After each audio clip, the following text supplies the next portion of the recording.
هادي له وأشهد أن لا إله إلا الله وحده لا شريك له وأشهد أن محمدًا عبده ورسوله صلى الله عليه وآله وصحبه وسلم. يا أيها الذين آمنوا اتقوا الله حق تقاته ولا تموتن إلا وأنتم مسلمون. يا أيها الناس اتقوا ربكم الذي خلقكم من نفس واحدة وخلق منها زوجها وبث منهما رجالا كثيرا ونساء واتقوا الله الذي تساءلون به والأرحام إن الله كان عليكم رقيبا. يا أيها الذين آمنوا اتقوا الله وقولوا قولا سديدا يصلح لكم أعمالكم ويغفر لكم ذنوبكم ومن يطع الله ورسوله فقد فاز فوزا عظيما. أما بعد، فإن أصدق الحديث كتاب الله وخير الهدي هدي نبينا محمد صلى الله عليه وآله وصحبه وسلم، وشر الأمور محدثاتها وكل محدثة بدعة وكل بدعة ضلالة وكل ضلالة في النار. أيها المسلمون، نلتقيكم اليوم في الحديث عن موضوع مهم، ألا وهو التوسل. وتكمن أهمية هذا الموضوع بأن الانحراف فيه أدى إلى انحراف كبير في العقيدة، فبسبب هذا الانحراف وقع بعض الناس في الشرك الأكبر والعياذ بالله. لذلك لا بد من تجلية هذا الموضوع وتوضيحه على ضوء الكتاب والسنة. وألف فيه العلماء قديما واختلف فيه أهل العلم قديما، وإن شاء الله تعالى سنذكر وننقل عن أهل العلم ما يوضح هذا الموضوع، وسيكون الكلام عنه في نقاط. المسألة الأولى: مفهوم التوسل في اللغة وفي القرآن. المسألة الثانية: أنواع التوسل. المسألة الثالثة: التوسل المشروع. المسألة الرابعة: التوسل غير المشروع. نبدأ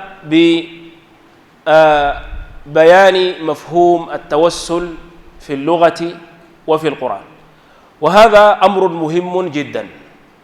يعني هذه الكلمة استعملت في لغة العرب، وجدت في لغة العرب وفي قواميس اللغة العربية، لننظر ما هو معناها وما هو معناها في القرآن الكريم، وبهذين يتضح لنا جليا معنى كلمة توسل. في لغة العرب قال ابن الأثير رحمه الله في النهاية، قال: الواسل هو الراغب، والوسيلة القربة والواسطة، وما يتوصل به إلى الشيء، والجمع وسائل. وانظروا إلى هذا التعريف، قال: الواسل الراغب، والوسيلة القربة والواسطة، وما يتوصل به إلى الشيء، والجمع وسائل. وقال الفيروز أبادي في كتابه القاموس المحيط قال رحمه الله: وصل إلى الله توسيلا أي عمل عملا تقرب به إليه. إذن يدور المعنى اللغوي لكلمة التوسل حول التقرب إلى المطلوب والوصول إليه برغبة. التقرب إلى المطلوب والوصول إليه، هذا معناها في اللغة. أما في القرآن فقد وردت الوسيلة في آيتين كريمتين من آي القرآن الكريم. الآية الأولى في سورة المائدة، وهي قوله تعالى: يا أيها الذين آمنوا اتقوا الله وابتغوا إليه الوسيلة وجاهدوا في سبيله لعلكم تفلحون. والآية الثانية في سورة الإسراء، وهي قوله تعالى: أولئك الذين يدعون يبتغون إلى ربهم الوسيلة أيهم أقرب ويرجون رحمته ويخافون عذابه إن عذاب ربك كان محذورا. ما معنى كلمة الوسيلة في القرآن؟ وإذا وردت أيها المسلمون الكلمة في القرآن ونريد أن نعرف معناها، فنعرف القرآن بالقرآن، ونعرف القرآن بالسنة، ونعرف القرآن بأقوال الصحابة الذين فسروا القرآن، ثم بأقوال تلاميذ من التابعين. هكذا يفسر القرآن. وليس الكلمة في القرآن كأي كلمة عربية في أي كتاب يفهمها الإنسان بما شاء، لا بد من تقييد اللغة بالشرع، بفهم الشرع. لما نزل قول الله تعالى: الذين آمنوا ولم يلبسوا إيمانهم بظلم، الذين آمنوا ولم يلبسوا إيمانهم بظلم، ماذا فهم الصحابة رضي الله عنهم؟ فهموا مطلق الظلم وعموم الظلم، وقالوا: أينا لم يظلم نفسه، فخافوا من هذه الآية. فقال لهم النبي عليه الصلاة والسلام: ألم تسمعوا إلى قول لقمان الحكيم لابنه: يا بني لا تشرك بالله إن الشرك لظلم عظيم. إذن ليس المقصود بالظلم هو مطلق الظلم، وإنما المقصود بالظلم الشرك. طيب، هذا تعريف، هذا تفسير غير التفسير المتبادر إلى الذهن في لغة العرب، وهناك أمثلة كثيرة. لذلك يا إخواننا، إذا أردت أن تعرف معنى كلمة لابد أن تنظر فهم النبي صلى الله عليه وسلم لهذه الكلمة. هل بينها الصحابة رضي الله عنهم الذين فسروا القرآن؟ والصحابة فسروا القرآن. مجاهد بن جبر المكي قال أنه قرأ القرآن على ابن عباس مرتين، يوقفه في كل آية، فسره آية كله. فالصحابة فسروا القرآن، والتابعون لهم فسروا القرآن. انظر إلى أقوالهم، فهذه قاعدة مهمة جدا في فهم النصوص. طيب، ما معنى كلمة الوسيلة؟ طيب، ننظر إلى الآثار التي وردت في معناها. في الآية الأولى قال ابن جرير الطبري رحمه الله، إمام المفسرين، وهذا رجل في القرن الثالث الهجري أو بداية الرابع الهجري رحمه الله، بيننا وبينه أكثر من 1000 سنة، هذا الذي ننقل كلامه. قال رحمه الله: ابتغوا إليه الوسيلة، أي اطلبوا القرب إليه بالعمل بما يرضيه. ما معنى ابتغوا إليه الوسيلة؟ قال: اطلبوا القرب إليه بالعمل بما يرضيه. إذن الوسيلة ما هي؟ هي التقرب إلى الله بفعل الطاعات، التقرب إلى الله بفعل الطاعات. لما قال ابتغوا إليه الوسيلة أي اعملوا الصالحات وتقربوا بها إلى الله تعالى. هذا تفسير ابن جرير الطبري. طيب، ونقل ابن كثير عن ابن عباس رضي الله عنهما قال: معنى الوسيلة القربة، ابن عباس. ونقل مثل ذلك عن مجاهد بن جبر المكي تلميذ ابن عباس، وعن قتادة بن دعامة السدوسي أيضا من أئمة التابعين ومن أئمة أهل التفسير من تلاميذ أنس بن مالك وغيره من الصحابة. قال معناها: تقربوا إليه بطاعته والعمل بما يرضيه. يا من تريد تعرف معنى كلمة الوسيلة، انظر ماذا فهم الصحابة من هذا القرآن. لم ينزل علينا نحن في هذا العصر حتى يأتي مفسر ويقول الوسيلة أن تتخذ شيخا بينك وبين الله. من أين هذا التفسير؟ هل أراد الله هذا التفسير؟ من فسره من أهل العلم بهذا التفسير؟ أم هو الهوى؟ لذلك يا إخواننا، فهم النصوص لا بد أن يفهم بفهم السلف رحمهم الله. إذن الوسيلة هي التقرب إلى الله بالطاعات، انتهى الكلام. والوسيلة وردت في الآيتين. وأما الآية الثانية فهي مهمة، وهي قوله تعالى: أولئك الذين يدعون يبتغون إلى ربهم الوسيلة أيهم أقرب. هذه آية حري بالمسلمين أن يتأملوها. قبل هذه الآية قال الله تعالى: قل ادعوا الذين زعمتم من دوني فلا يملكون كشف الضر عنكم ولا تحويلا. أولئك الذين يدعون يبتغون إلى ربهم الوسيلة أيهم أقرب ويرجون رحمته ويخافون عذابه إن عذاب ربك كان محذورا. الذين زعمتم من دون الله لا يملكون كشف الضر ولا تحويله، من هم؟ من هؤلاء؟ جاء التفسير في صحيح البخاري عن عبد الله بن مسعود قال: نزلت في نفر من العرب كانوا يعبدون الجن، فأسلم الجن وظل هؤلاء على دينهم. إذن الذين لا يملكون كشف الضر ولا تحويله هم صالحو الجن، على هذا التفسير.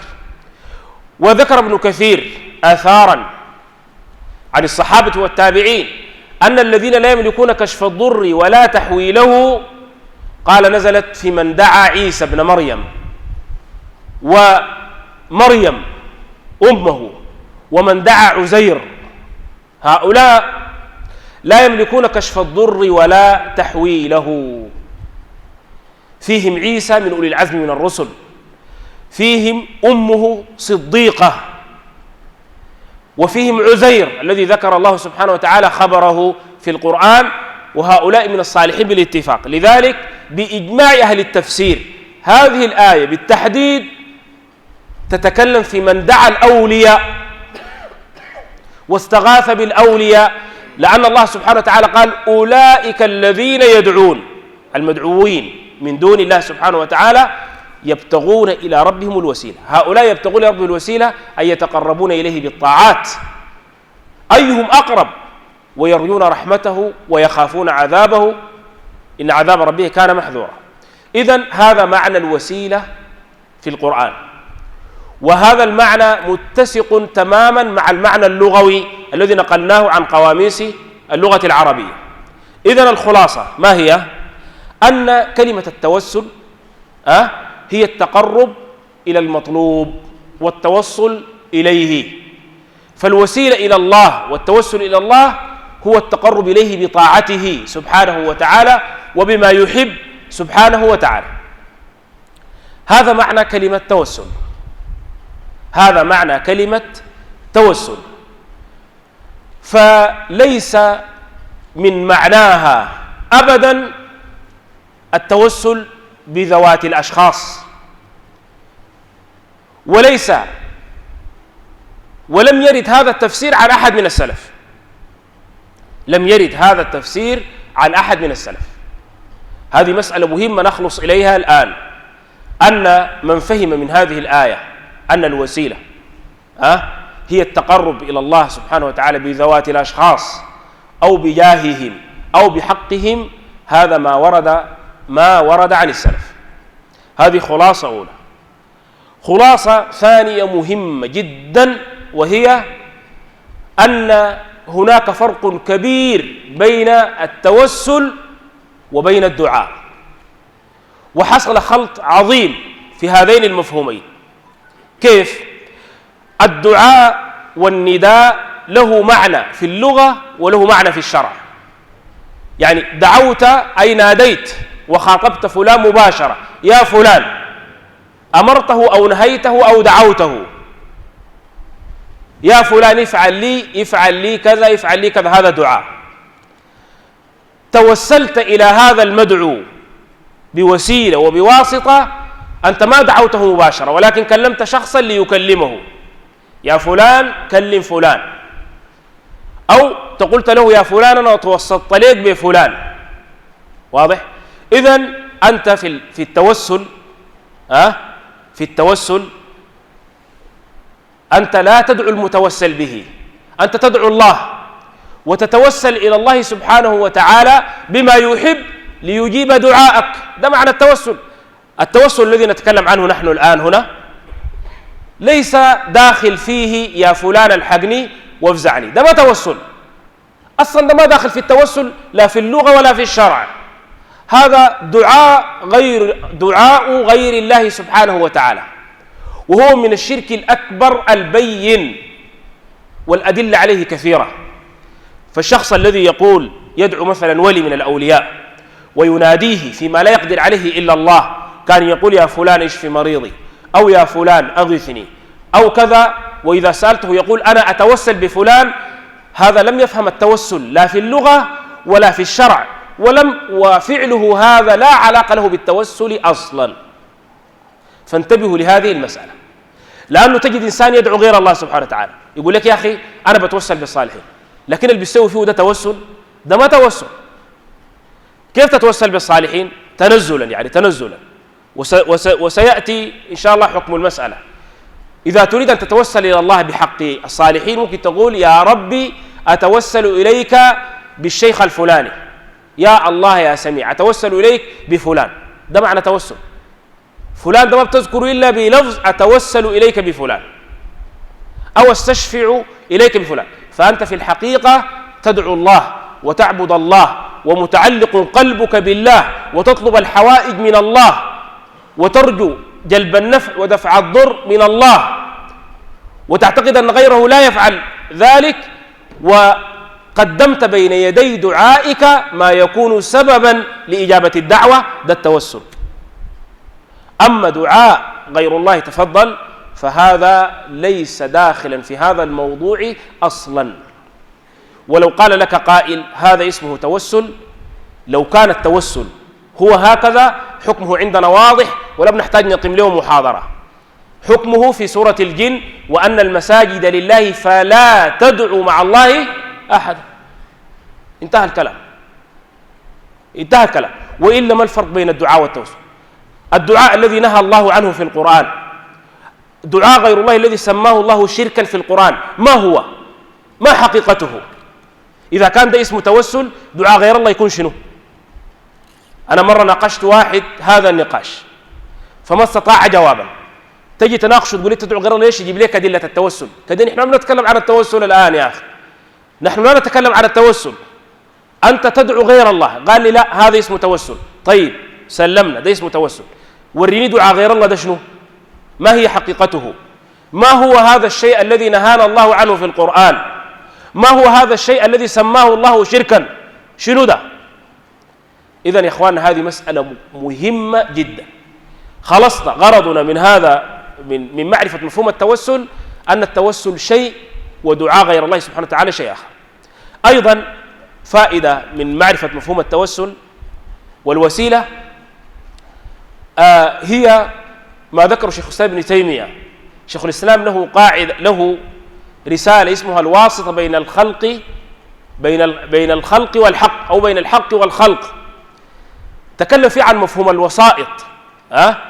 نحن الآن مثلا نفهم، بعض الناس يستدل بنفس هذه الآية، يقول لك لا بد أن يكون لك شيخ يوصلك إلى الله سبحانه وتعالى. طيب وما المقصود بالشيخ؟ لو كان المقصود بالشيخ المعلم والمربي هذا كلام صحيح واضح. المعلم والمربي الذي يعلم الناس الدين، يعلمهم ما افترضه الله عليهم، يدلهم على الخير، يأمرهم بالمعروف، ينهاهم عن المنكر، هذه وظيفة الأنبياء. وهؤلاء كانوا وسيلة، سموا وسيلة لأنهم أدلاء يدلون الناس على الحق. لكن لو قال لا بغير هذا المعنى، شيخ لا بدرس ولا بعلم وله ذاته أصلا قاري حاجة، لكن لابد تصل لله عن طريق ده، هذه وساطة باطلة. ولو فهم الإنسان هذا الفهم من هذه الآية، من أين له هذا الفهم؟ من الذي قال بهذا من الصحابة والتابعين والتابعين لهم بإحسان ومن أئمة الدنيا؟ واضح؟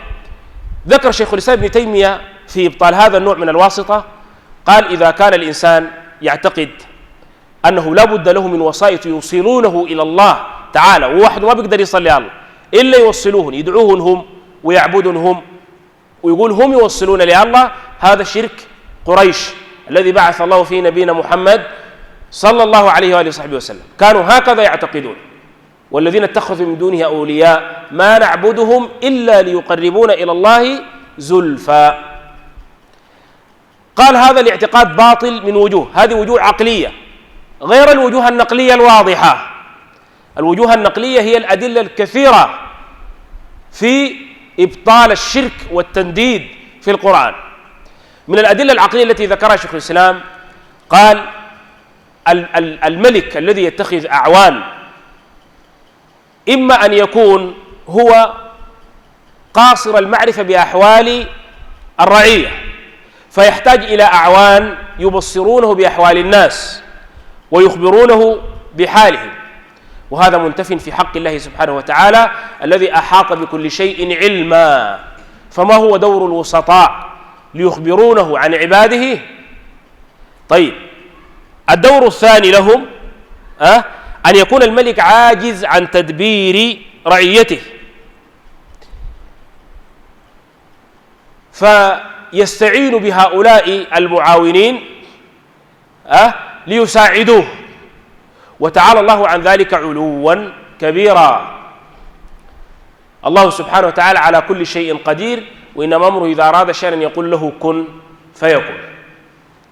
طيب، السبب الثالث الذي ذكره شيخ الإسلام ابن تيمية رحمه الله أن يكون الملك ليس مريدا لنفع رعيته ولا للإحسان إليهم، فيخبره هؤلاء ويحثونه إما أن يفعل ذلك إكراما لهم لهؤلاء الوجهاء والشفعاء أو خوفا منهم فيحسن إلى الخلق، وتعالى الله عن ذلك علوا كبيرا. إذن ما هي فائدة الوسطاء الذين جعلتهم بينك وبين الله؟ نلجأ لهم هنا يوصلون إلى الله. كيف يوصلوك كيف؟ بأي طريقة؟ إلا إذا كانوا أدلاء على الخير، علماء ناصحين، فهذه هي الدلالة الشرعية والوساطة الشرعية. أما ما سوى ذلك فليس هناك وساطة بين العباد وربهم، بل ما عليك إلا أن تدعو في أي وقت وفي أي زمان، وقال ربكم ادعوني أستجب لكم، وإذا سألك عبادي عني فإني قريب أجيب دعوة الداعي إذا دعان فليستجيبوا لي وليؤمنوا بي لعلهم يرشدون. نأتي إلى الموضوع الثاني أو المسألة الثانية في أنواع التوسل. إذا علم هذا فنأتي إلى مسألة، وهي أن التوسل عبادة. التوسل عبادة، وهذه مسألة متفق عليها بين الطرفين، أن التوسل عبادة. وإذا كان التوسل عبادة، معلوم أن الأصل في العبادات المنع والتوقف حتى يأتي دليل. هذه قاعدة نص عليها شيخ الإسلام ابن تيمية رحمه الله، أن الأصل في العبادات المنع. ما معناها؟ معناها أنك لا تعبد إلا بدليل. فالأصل الغالب أنك لا تعمل ولا تعبد إلا إذا جاءك أمر من الله افعل وبين لك كيفية العبادة.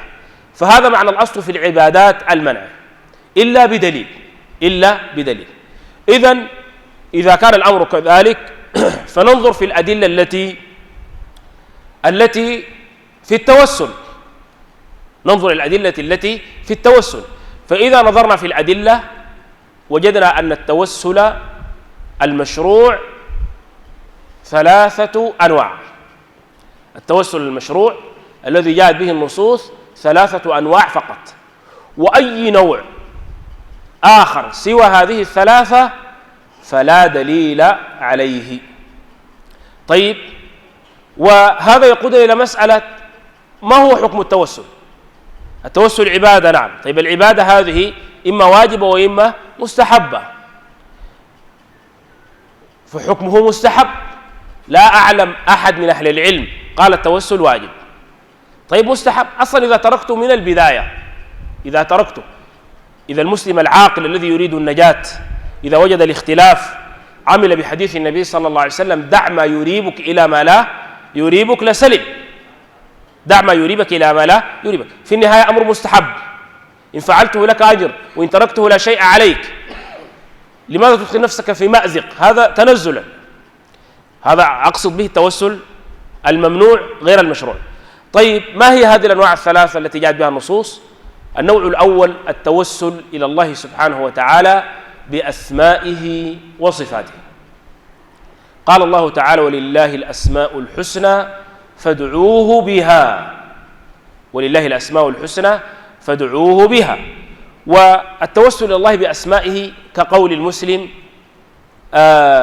يا غفار، يا غفور اغفر لي، ويا رحيم ارحمني، ويا كريم جد علي وأكرمني، ويا رزاق أرزقني. هذا توسل بالأسماء والصفات.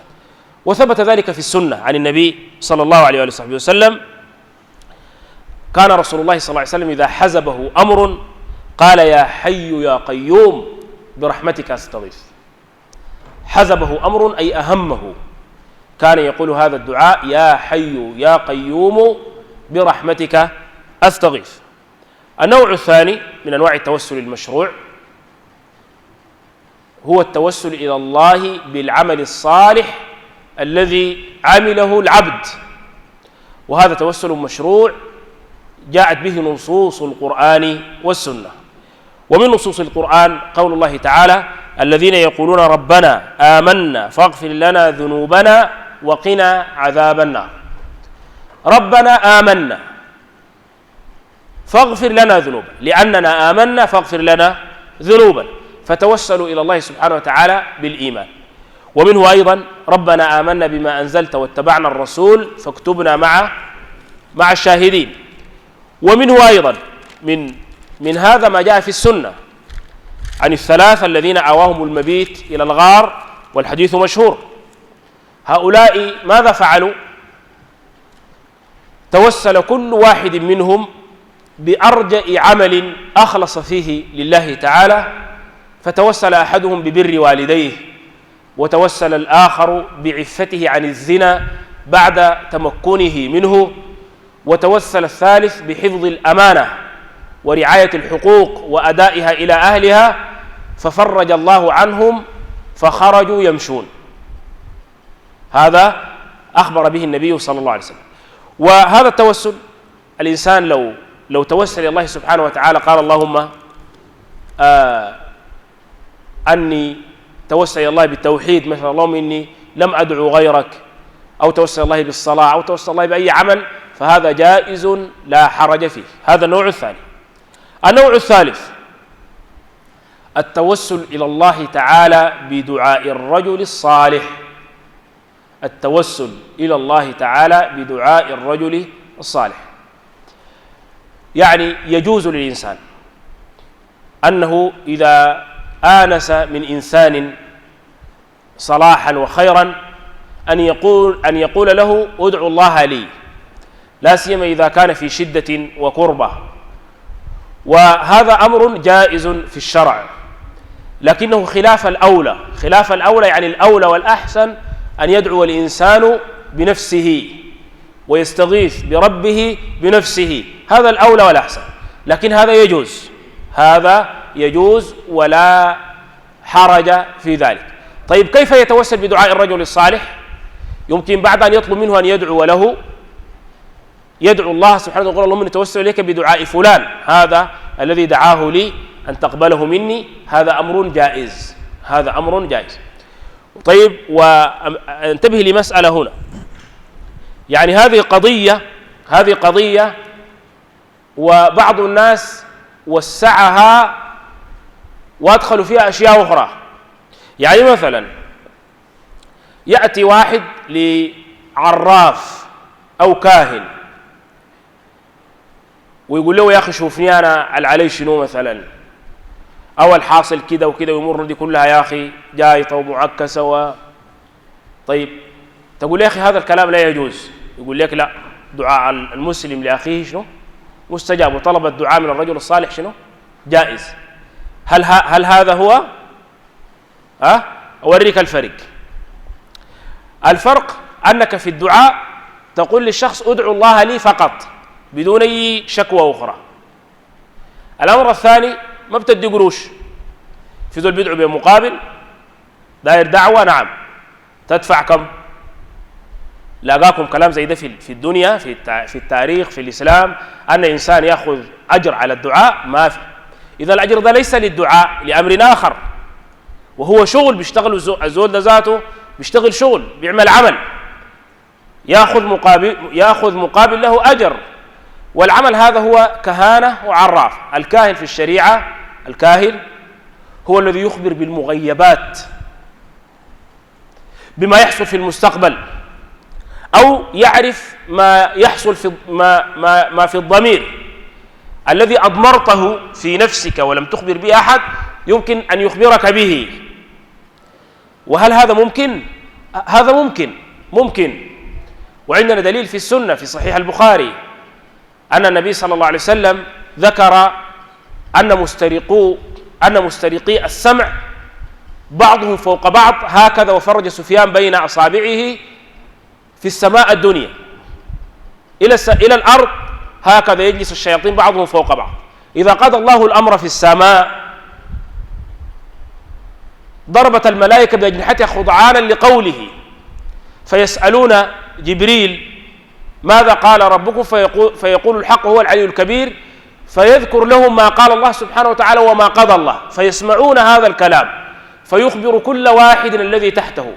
قال النبي صلى الله عليه وسلم: وربما أدركه الشهاب قبل أن يبلغها صاحبه، فيخبر بها الساحر والكاهن. قال النبي صلى الله عليه وسلم: ويكذب معها 100 كذبة، فيصدق بتلك الكلمة التي سمعها من السماء.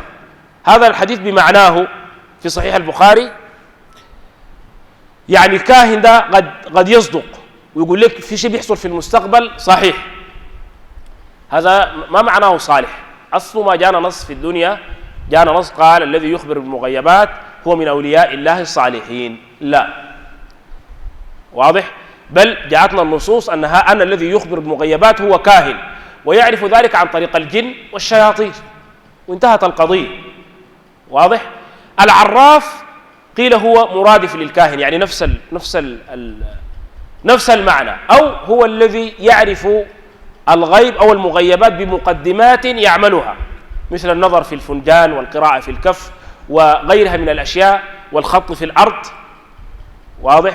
فيخبرك بما يحصل في المستقبل أو بمكان الشيء الضائع أو الذي في الضمير.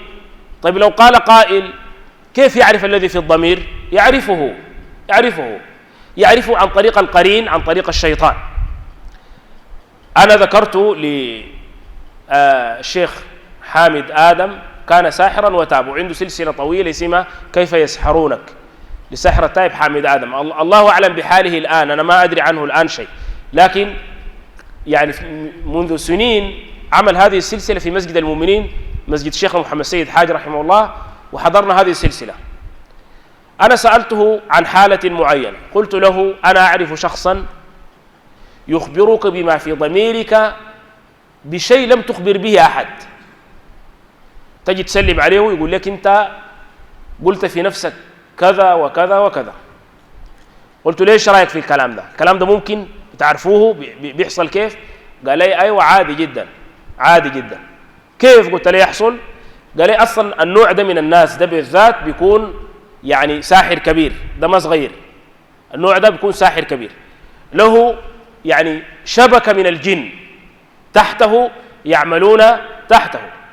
قال لي: مثلا أنا قاعد هنا، والكلام ده في بيته في الحاج يوسف. قال لي: مثلا أنا قاعد هنا الآن، أي طريق بيودي لبيتي ده بيكونوا فيه مجموعة من الشياطين قاعدين. فإذا جاء شخص جاي ماشي قاصد الشيخ ده، يخاطب خادم السحر، وخادم الساحر هذا قرين الإنسان الماشي، أي إنسان معه قرين، يقول: يا فلان السلام عليكم. وعليكم السلام. وين ماشيين الليلة؟ ماشيين للشيخ الفلاني، وعافية إن شاء الله عندكم، نعم ما عندكم مشكلة، والله يا أخي زولي ده عنده كده وكده وكده. طبعا هذا يجري منه مجرى الدم، يعرف ما في نفسه، فيأتي بيجيب المعلومة طوال الشيطان، بيقول: يا أخي بيجيك فلان ابن فلان، طوله كده، شكله كده، اسمه كده، قضيته كده وكده وكده. فأول الإنسان ما يجي داخل يفاجئه الشيخ بهذه المعلومات فينهار، خلاص يسجد مباشرة ويقول: دل أولياء الله سبحانه وتعالى الذين لا خوف عليهم ولا هم يحزنون. وبهذا يحصل إضلال الناس وتعلقهم بغير الله سبحانه وتعالى، ويحصل الشرك والفساد في الأرض. هل تعلم أيها المسلم أن النبي صلى الله عليه وسلم كان لا يفعل ذلك؟ النبي ما كان يعرف ما في الضمير. شواهد كثيرة في السنة. بعثة الشهداء بعث الرجيع في صحيح البخاري، جاءت قبائل الرعل وذكوان إلى النبي صلى الله عليه وسلم وقالوا له: آمنا فأرسل معنا من يعلمنا. فأرسل معه النبي صلى الله عليه وسلم خيرة أصحابه، يسمون القراء، فلما كانوا في بعض الطريق غدروا بهم وقتلوهم. قال الصحابة: ما رأينا النبي صلى الله عليه وسلم حزن حزنا قد كحزنه على هؤلاء الصحابة. فكان يدعو على هذه القبائل شهرا، يدعو على رعل وذكوان وعصية. طيب، هل هناك أقرب إلى الله من رسول الله؟ لماذا لم يعرف ما في قلوبه؟ لماذا؟ النبي صلى الله عليه وسلم كان يخبره الله بما في القلوب بالوحي، لكن إذا لم يخبره لا يعلم. ما في أحد يعلم ما في الضمير إلا بهذه الطريقة السحرية، بطريقة الجن والشياطين، نعم، لكن بطريق الصلاح ما يعرف. في صحيح البخاري في حديث التيمم قالت عائشة رضي الله عنها أنها افتقدت عقدا لها، فحبست الناس على ابتغائه، وحبست رسول الله صلى الله عليه وسلم والناس معه. قالت: وليسوا على ماء وليس معهم ماء. قاعدوا يفتشوا للعقد، عقد السيدة عائشة ضايع. النبي صلى الله عليه وسلم وأبو بكر وعمر وخيرة الصحابة يبحثون عن العقد، حتى نزلت آية التيمم. قالت: فبعثنا البعير الذي كنت عليه فوجدنا العقد تحته. لقت العقد تحت. واضح؟ وأدلة كثيرة جدا يا أخواننا. هذا العلم بصيرة، العلم بالسنة بصيرة، حتى ما يتغشى الناس. هذا كله لا علاقة له بالصلاح. الشاهد، معذر عن الاستطراد، خرجنا خارج الموضوع لكن للفائدة.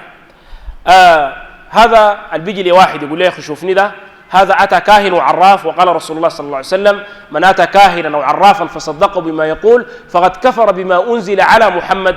هذا ليس من باب دعاء المسلم لأخيه المسلم.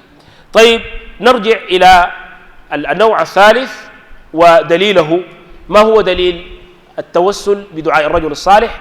حديث عمر رضي الله عنه بالتوسل بدعاء العباس. قال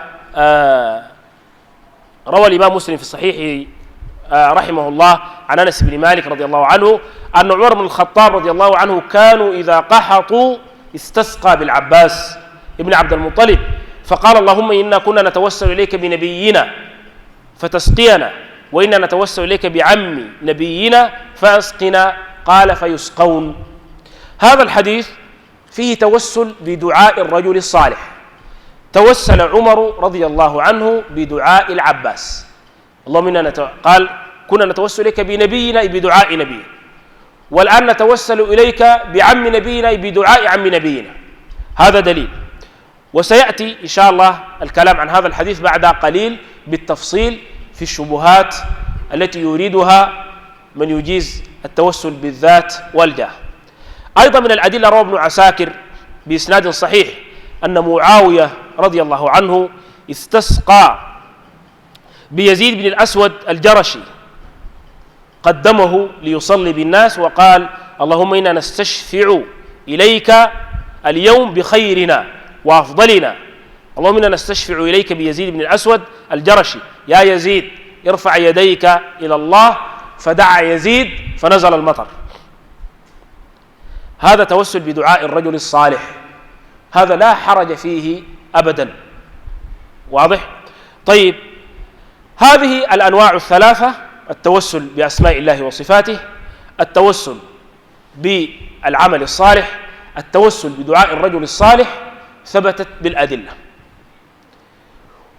أما التوسل غير المشروع هو ما سوى هذه الثلاثة. أي توسل آخر بغير ما ذكر لا يجوز. ولماذا لا يجوز؟ لأن الأصل في العبادات المنع، فلا توسل إلا بدليل. ومن هذا التوسل بالجاه وبالحق. اللهم نتوسل إليك بحق فلان أو بجاه فلان أو بذات فلان. هذا توسل غير مشروع على الصحيح. وندخل مباشرة في النقطة التي بعدها، وهو التوسل غير المشروع. إذن هذا هو التوسل غير المشروع، هو الذي لم يثبت به دليل. طيب، لو قال قائل يعني التوسل بالذات والجاه والحق، ما صورته هذا التوسل؟ أن يقول: يا رب أتوسل إليك بحق فلان أو بجاه فلان أو بذات فلان. هل هذا التوسل مشروع أو غير مشروع؟ الصحيح أنه غير مشروع، وذلك للآتي: واحد، أنه لم يرد في أدعية القرآن مع كثرتها. هذا القرآن مملوء بالأدعية، مملوء القرآن بالأدعية، ما ورد دعاء واحد فيه نتوسل إليك بحق فلان أو ذات فلان، ويقرأ القرآن. ثانيا، الأدعية الواردة في سنة النبي صلى الله عليه وسلم ألف فيها العلماء أدعية الرسول عليه الصلاة والسلام، لم يوجد فيها هذا اللفظ أنه يتوسل إلى الله بذات فلان أو بحق فلان، وأنكره الأئمة كالإمام أبي حنيفة النعمان رحمه الله، قال: لا ينبغي لأحد أن يدعو الله إلا به، وأكره أن يقول بمعاقد العرش، بمقاعد العز من عرشك، أو بحق خلقك، وهو قول أبي يوسف الإمام أبو حنيفة النعمان. هذا في القرن الأول، هذا مولود في القرن الأول في 100 الهجرية الأولى، رحمه الله، من تلاميذ التابعين.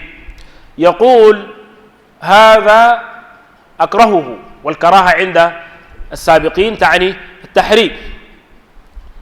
طيب، لكن للأمانة العلمية هنا يا إخواننا، وهذا تنبيه لإخواننا يعني الدعاة، التوسل بالحق والجاه قلنا الصحيح والراجح أنه غير مشروع ولا يجوز، لكن من قال به لا نبدعه لأجل هذه المسألة. ليش؟ لأنه وقع فيها خلاف وله يعني وجه، وإن كان قول ضعيف مرجوح، لكن هذه ليست من المسائل المجمع عليها المتفق عليها، بحيث أنه إذا خالفها يضلل أو يبدع. فهمتم؟ هذه مسألة مهمة. بعض إخواننا يقول لك هذا توسل شرك، وهذا يدافع عن الشرك. ذكر العلامة الألباني في كتاب التوسل رحمه الله، قال: اختلف فيه، وقع فيه الخلاف قديما. قال: أجاز الإمام أحمد التوسل بالرسول فقط، وأجاز الشوكاني التوسل به وبغيره من الأنبياء والصالحين. ننبه أن هذا القول مرجوح وضعيف ولا دليل عليه، لكن أنت انتبه، فهذا ليس كدعاء غير الله، ليس كدعاء غير الله سبحانه وتعالى. هذا ينبغي أن يشتد فيه النكير وأن يزجر فيه المخالف. لكن هنا في هذه المسألة يعني هناك أدلة مشتبهة كما سيتبين. هذه مسألة يعني للتنبيه فقط. طيب، نأتي إلى المحور الأخير من محاضرتنا، وهو الجواب عن الشبهات التي استدل بها من أجاز التوسل بالحق والجاه.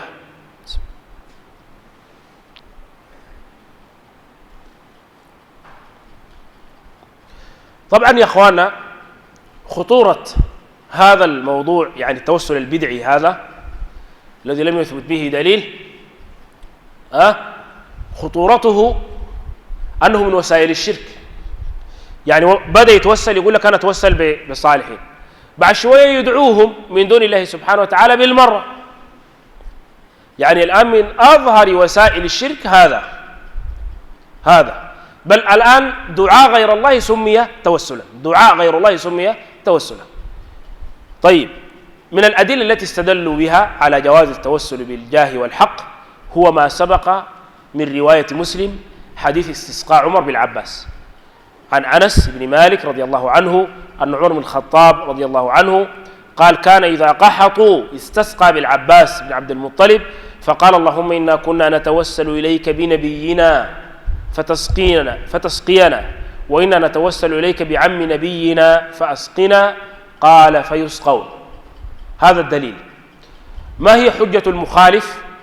يقول قول عمر: كنا نتوسل إليك بنبينا، هذا فيه جواز التوسل بالذات وبالحق، يعني بجاه نبينا وبحق نبينا. وفي قول عمر إننا ونتوسل إليك بعم نبينا، هذا فيه جواز التوسل بحق الصالحين، لأن العباس ليس نبيا ولكنه من الصالحين، يجوز التوسل بالحق والجاه. هذا الدليل وهذا هو وجه الدلالة منه. والجواب عليه، الجواب عليه من وجوه. أولا كما سبق أن هذا هو توسل بدعاء النبي وليس توسلا بجاه النبي أو بحق النبي، هذا توسل بدعاء النبي وليس توسل بجاه النبي أو بحق النبي صلى الله عليه وسلم، وذلك للآتي: أوضح دليل على هذا عدول عمر من التوسل بالنبي إلى التوسل بالعباس. عمر لماذا ترك التوسل بالنبي صلى الله عليه وسلم وتوسل بالعباس؟ إذا كان التوسل بالجاه وبالحق صحيح فجاه النبي وحق النبي لا يتغير بموته ولا بحياته، فجاهه عظيم وثابت. كان ينبغي لعمر أن يقول: كنا نتوسل إليك بنبينا ولا نتوسل إليك بنبينا، ما زمان كنا نتوسل بحق نبينا وجاه نبينا والآن نتوسل بجاه نبينا. لماذا ترك التوسل بالنبي إلى التوسل بالعباس؟ هذا من أقوى الأدلة على أنه أراد بقوله نتوسل إليك بنبينا أي بدعاء نبينا لما كان حيا، ولما مات رسول الله صلى الله عليه وسلم وامتنع هذا توسلنا إليك بعم نبينا أي بدعاء عم نبينا. هذا واحد. الثاني جاءت رواية صحيحة أخرجها الإسماعيلي في مستخرجه على مسلم، قال: كانوا إذا قحطوا في عهد النبي صلى الله عليه وسلم استسقوا به فيستسقى لهم فيسقون، فلما كان في إمارة عمر ذكر الحديث بعد ذلك بطوله أنهم استسقوا بالعباس. انظر إلى قوله: كانوا إذا قحطوا في عهد النبي صلى الله عليه وسلم استسقوا به فيستسقي لهم. كان الصحابة في عهد النبي صلى الله عليه وسلم يستسقون بالنبي فيستسقي لهم. ما معنى يستسقي؟ أي يطلب لهم السقيا ويدعو الله سبحانه وتعالى لهم. قال: فلما كان في إمارة عمر استسقوا بالعباس. هذا صريح جدا في أن الحديث يدور حول الدعاء. ثالثا فسرت بعض روايات الحديث الصحيحة كلام عمر المذكور إذ اتصلت بدعاء العباس، وهذا ذكره الحافظ ابن حجر رحمه الله عن الزبير بن بكار في الأنساب. قال: صفة دعاء العباس، قال: اللهم، العباس ماذا قال؟ قال: اللهم ما نزل بلاء إلا بذنب وما رفع إلا بتوبة وقد توجه القوم بي إليك لمكان من نبيك. توجه القوم بي أي طلبوا مني الدعاء، وهذا هو دعاؤه، وهذا أمر واضح جدا، هذا أمر واضح جدا لا شك فيه أبدا. أيضا النصوص الشرعية يفسر بعضها بعضا، فقوله نتوسل إليك بنبينا يحتمل إما دعاء نبينا وإما جاه نبينا، ولا توجد في رواية صحيحة أبدا ذكر للجاه أو الحق، ما ورد نص حديث فيه ذكر الذات أو الحق أو الجاه. وأما التوسل بالدعاء فهو كثير جدا. الصحابي لما جاء إلى النبي صلى الله عليه وسلم والنبي يخطب على المنبر وهو في البخاري قال: يا رسول الله، جاع العيال وضاع المال وانقطعت السبل، فادعوا الله سبحانه وتعالى أن يغيثنا. فدعا النبي صلى الله عليه وسلم فما نزل من المنبر إلا والمطر قد نزل. ثم جاءه في المرة القادمة قال: يا رسول الله، هلك الناس وانقطعت السبل، فادعوا الله أن يمسكها عنا. والمرأة السوداء التي جاءت إلى النبي صلى الله عليه وصحبه وسلم تطلب الدعاء، وغير ذلك من النصوص الكثيرة التي فيها التوسل بدعائه صلى الله عليه وصحبه وسلم. وأصل ذلك في القرآن: ولو أنهم إذ ظلموا أنفسهم جاءوك فاستغفروا الله واستغفر لهم الرسول لوجدوا الله توابا رحيما.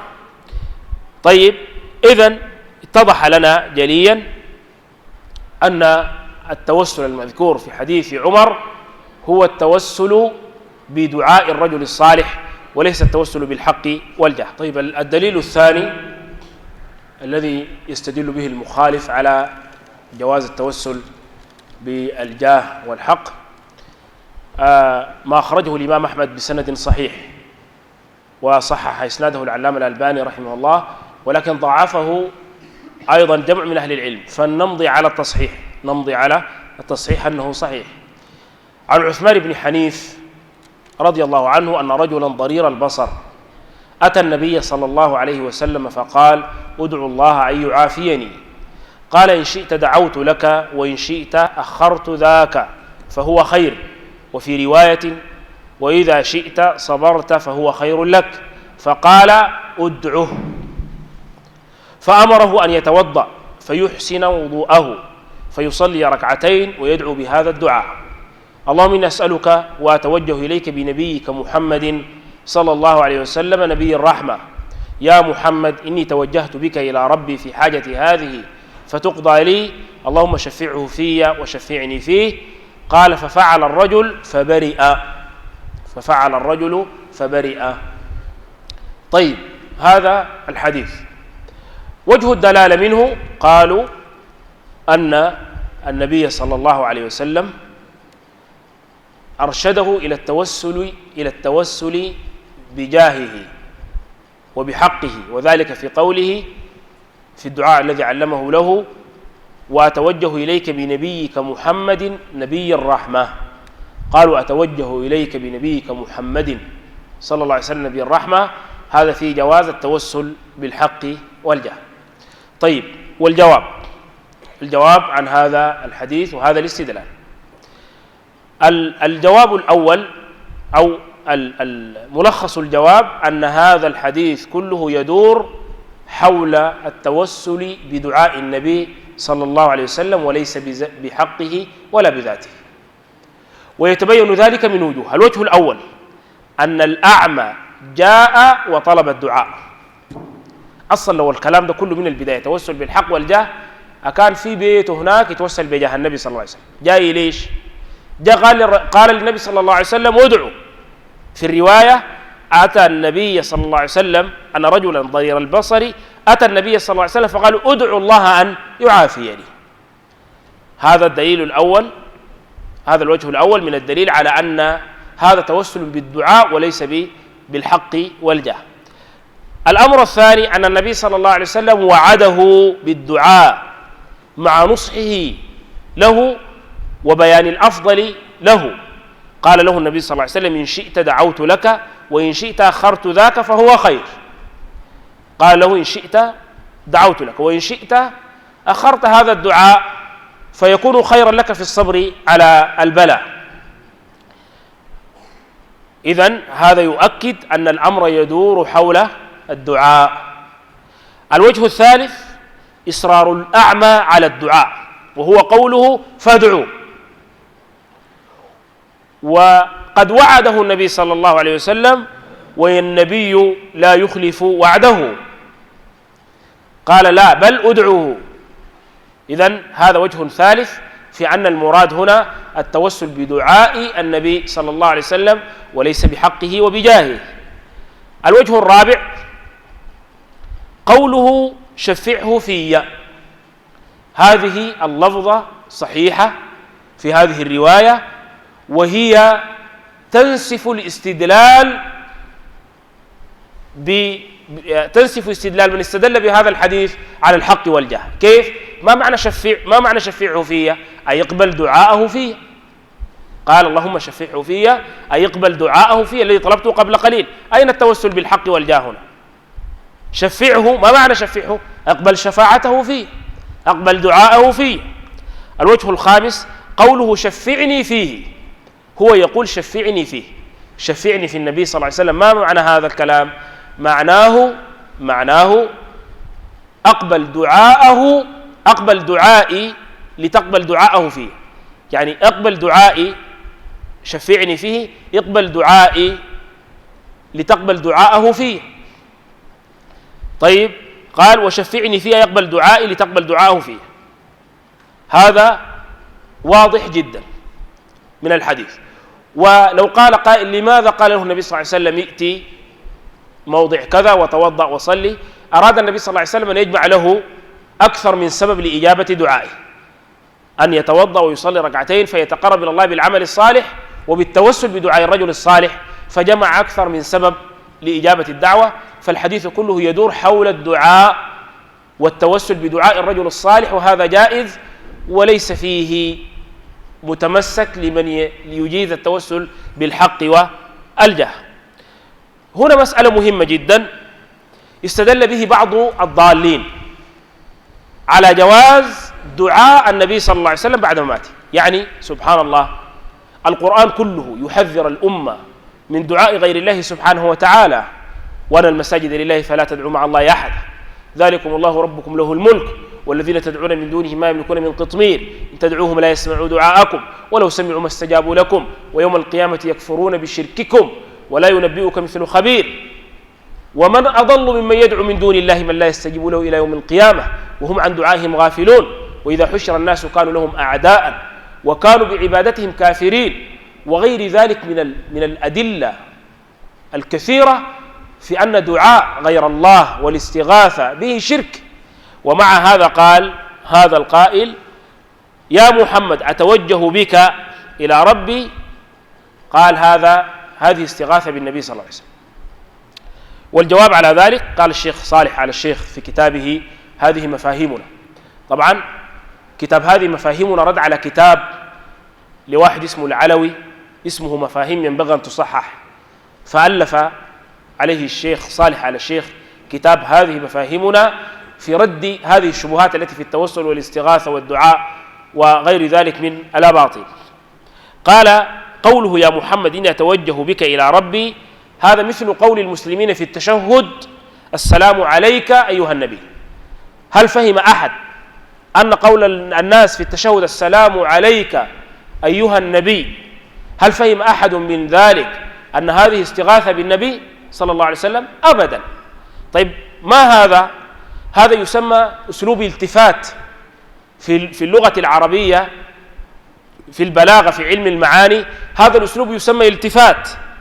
والمعنى لفظ النداء هنا لاستحضار مكانة النبي صلى الله عليه وسلم ومنزلته في القلب وما يجب في حقه صلى الله عليه وسلم من التوقير والتقدير صلى الله عليه وآله وصحبه وسلم، يعني كأنه يخاطبه من تعظيمه له، يستشعره في قلبه كأنه يخاطبه. هذا ليس له علاقة بالاستغاثة ودعاء غير الله سبحانه وتعالى فيما لا يقدر عليه إلا الله. واضح؟ طيب إذن هذا انتهى الآن التعليق على الشبهات التي استدلوا بها على جواز التوسل بالحق والجاه. ما بقي من أدلة كلها ضعيفة، فالذي يستدل على جواز التوسل بالحق والجاه إما أن يستدل بدليل صحيح غير صريح مثل هذه الأدلة كما بينا، أو يستدل بدليل صريح لكنه غير صحيح، وهذه هي الأدلة الباقية كلها ضعيفة. كم بقي للزمن للصلاة الإقامة؟ 10 دقائق. طيب نقرأها لكم على وجه السرعة.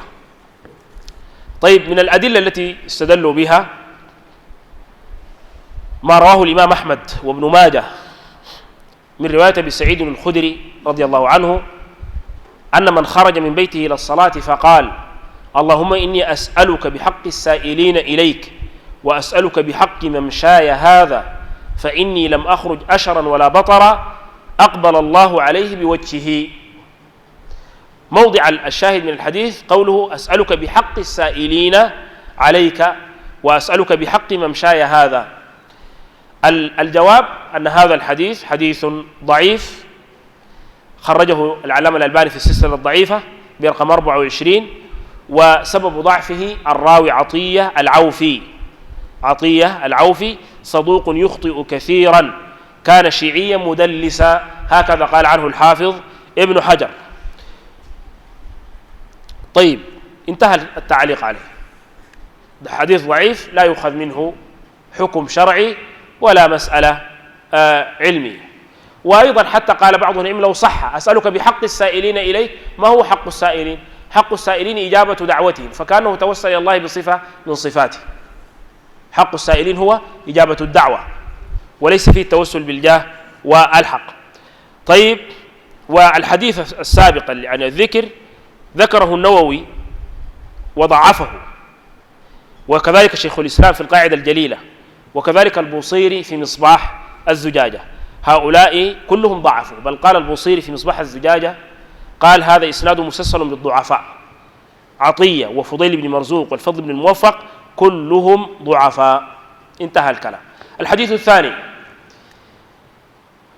الثاني هو حديث بلال، وفيه كان رسول الله صلى الله عليه وسلم إذا خرج إلى الصلاة قال بسم الله آمنت بالله توكلت على الله لا حول ولا قوة إلا بالله اللهم بحق السائلين عليك وبحق مخرج هذا فإني لم أخرج أشرا ولا بطرا. هذا الحديث أخرجه ابن السني في عمل اليوم والليلة من طريق الوازع بن نافع العقيلي. وهذا الحديث ضعيف جدا، وسبب ضعفه كما قال العلامة الألباني الوازع، قال الوازع هذا الذي ليس له وازع يمنعه من الكذب، قال وحديثه ضعيف. واضح؟ طيب، انتهى هذا. الحديث الذي بعده عن أبي أمامة قال كان رسول الله صلى الله عليه وسلم إذا أصبح وإذا أمسى دعا بهذا الدعاء: اللهم أنت أحق من ذكر وأحق من عبد، أسألك بنور وجهك الذي أشرقت له السماوات والأرض وبكل حق هو لك وبحق السائلين عليك.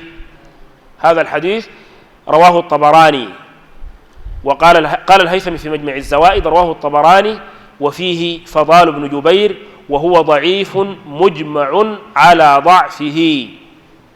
انتهى الكلام.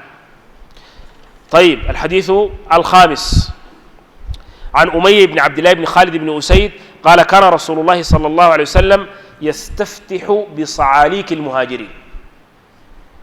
طبعا كلمة صعاليك جمع صعلوك، والصعلوك هو الفقير الذي لا مال له، كما قال النبي صلى الله عليه وسلم في حديث فاطمة بنت قيس قالت له إن معاوية وأبا الجهم خطباني، فقال إن أما معاوية فصعلوك لا مال له، وأما أبو الجهم فلا يضع العصا عن عاتقه أنكحي أسامة.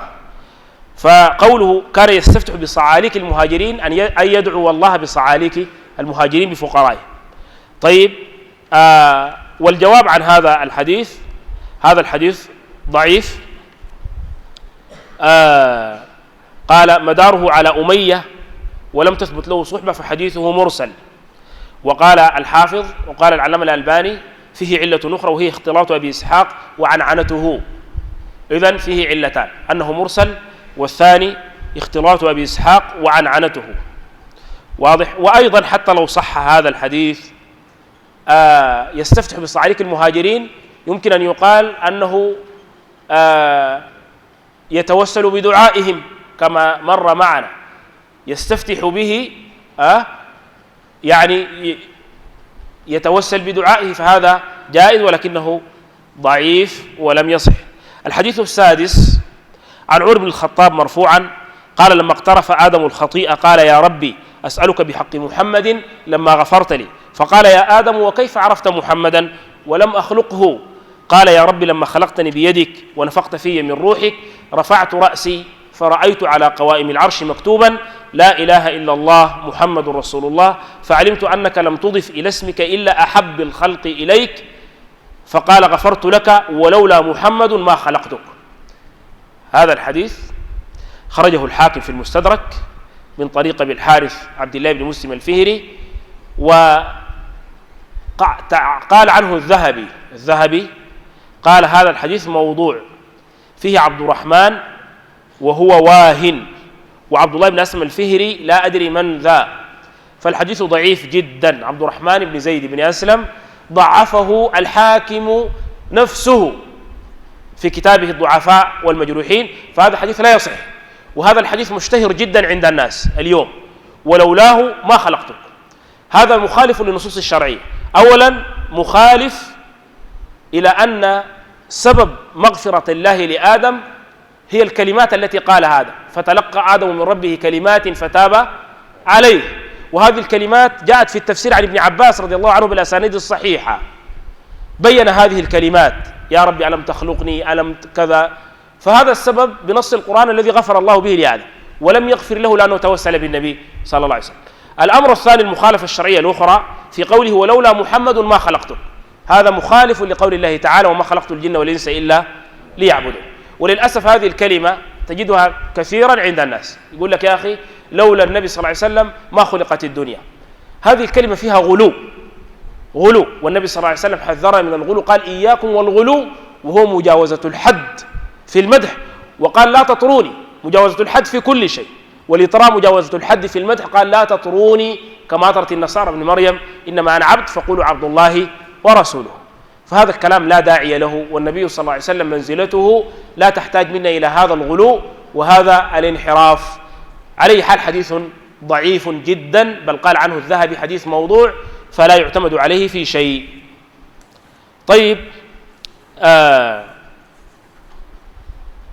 بقي حديث موضوع آخر مشهور أختم به: توسلوا بجاهي فإن جاهي عند الله عظيم.